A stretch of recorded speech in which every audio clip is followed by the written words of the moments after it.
Jeg hedder Isa, jeg er 19 år. Jeg hedder Hanine, jeg er 17 år. Jeg hedder Olta, jeg er 18 år. Og i dag skal vi tale om trolling på nettet. Når det så er sagt, skal man have lov til at sige, hvad man vil på nettet. Ja, det synes jeg, man skal. Det synes jeg også, helt klart. Men jeg synes også, der er en grænse.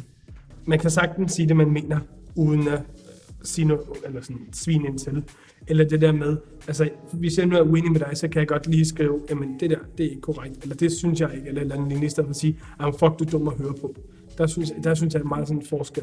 Og det er også, vi taler også rigtig meget om det her, altså retorik, vi har, både på medier, men også når vi sådan debatterer mundtligt over for hinanden. Der siger vi jo heller ikke, fuck dig, du er fucking dum at høre på, for eksempel. Men det gør de jo over nettet, og det er det, jeg synes, altså det er der opstår et problem. Jeg tænker, hvis man ser en negativ kommentar, så kan man jo bare scrolle videre, i stedet for at måske fokusere altså på den her kommentar, og blive ved med at tænke på den her kommentar.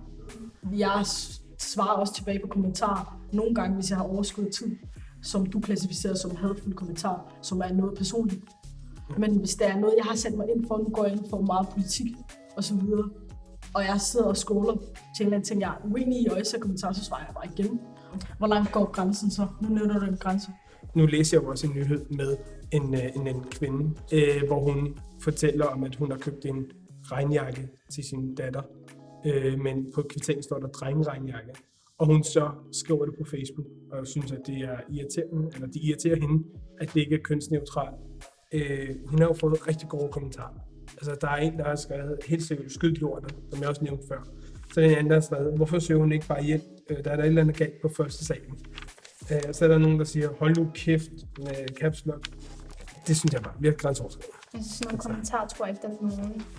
Det gør, hvad der er, men altså, jeg vil ikke gå op til en person og sige sådan noget face to face. En drengejakke? Er det den er blå eller hvad? Helt seriøst. Skyd lortet. Hvad fanden fejler du op på første sal, mand? Du skulle da binde gal. Søg hjælp. Hold nu kæft, mand. Hvis det ikke var dig, som blev kaldt det, men en kunde, som du så, blev svinet til, og du tilfældigvis bare lige gik forbi.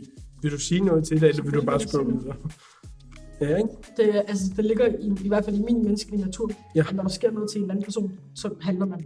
Ja, og det er også derfor, jeg ikke lige helt synes, at man bare skal negligere det og køre videre. Fordi jeg tror også bare, det er rigtig godt, at det der med, der er faktisk folk, der er med en, der er faktisk folk, der støtter en i det her. Hvis man vil have, at personen skal forstå ens synsvinkel, så skal man jo sige det på en god måde, for ellers er det jo personen bare være sådan, okay, det gider jeg ikke at høre på, fordi du taler ikke med mig på en god tone. Jamen, nu har vi talt frem og tilbage. Hvad er vi så nået frem til på det her sted? Jamen, vi er jo nået, jeg synes, vi er jo helt klart nået frem til, at man skal sådan, respektere hinanden, og ligesom vi alle sammen er mennesker, og vi alle sammen har følelser. Og tænker, før man skriver eller taler. Ja. Synes I ikke også det? Udsatte områder fortæller vi har